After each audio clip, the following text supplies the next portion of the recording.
At this point in time, a man could be in a position where practically his whole life revolves around viewing porn. Therefore, if he is not working or spending time with friends, for instance, he could be viewing it. Then again, there could be moments when he views it, when he is at work. This is likely to have a negative impact on his ability to focus and perform at his best. A number of areas of his life, then, are going to be neglected as a result of how much of his time and energy is spent viewing this material. He could often tell friends and family members that he is too busy to see them. As for his health, he might not take the time to exercise, and his diet could also be poor.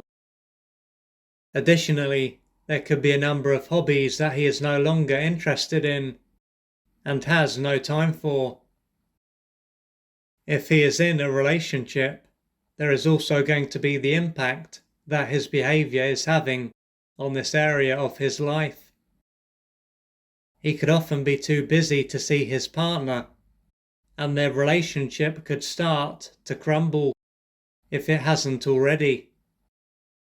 When it comes to having sex with her, he might not really be interested, and when he does have sex with her, he might find it hard to be aroused by her.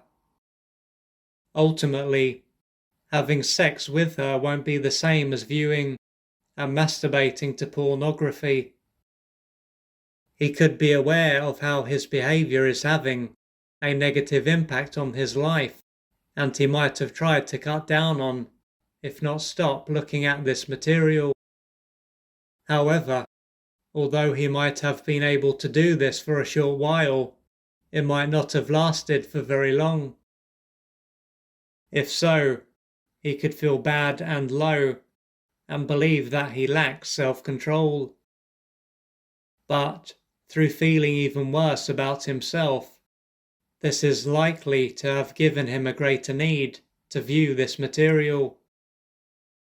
Laying into himself, then, won't have allowed him to sort himself out.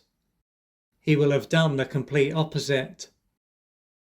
If he comes from a religious background and is perhaps religious himself, this could also make it hard for him to get back on track. For example, he could believe that he has sinned and is being controlled by lust. Once again, this will add more shame and guilt, and thereby push him further into something that is not serving him. From this, it will be clear that punishing himself for what he is doing is not going to allow him to change his life. The only thing that this will do is make what is going on for him worse, sending him deeper into the hole that he is already in. What he needs is to be kind and compassionate to himself and to explore why he is in this position. On one side, there is why he continually looks at this material, and on the other, there is what drew him to this material to begin with. When it comes to the former, looking at this material is likely to allow him to avoid pain and feel better about himself. Thus, even though he will be viewing sexual material and spending a lot of time masturbating, this won't purely be about his sexual side or about sex.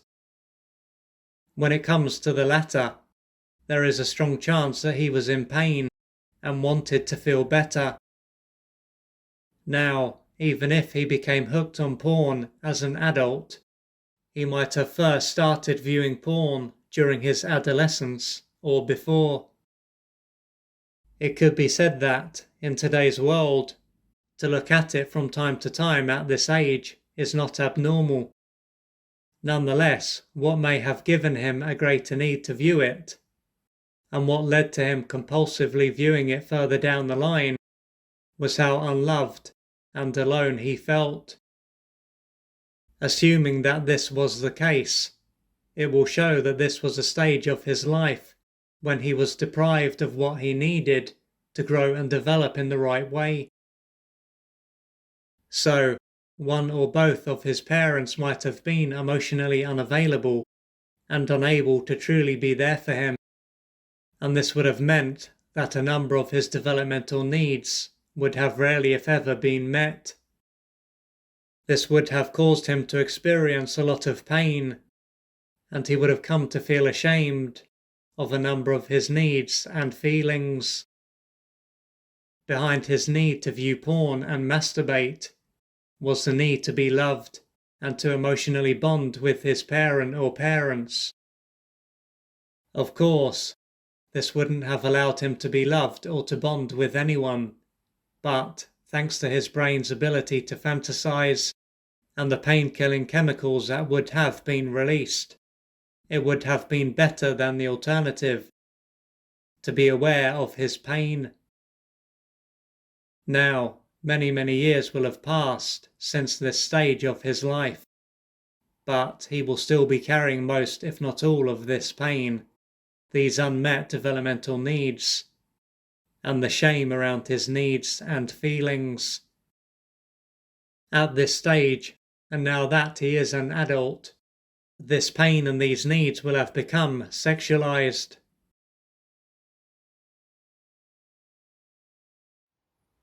If you would like to find out more about the services that I offer, please go to www.oliverjrcooper.co.uk or email me at info@oliverjrcooper.co.uk, and I'm looking forward to assisting you on your journey.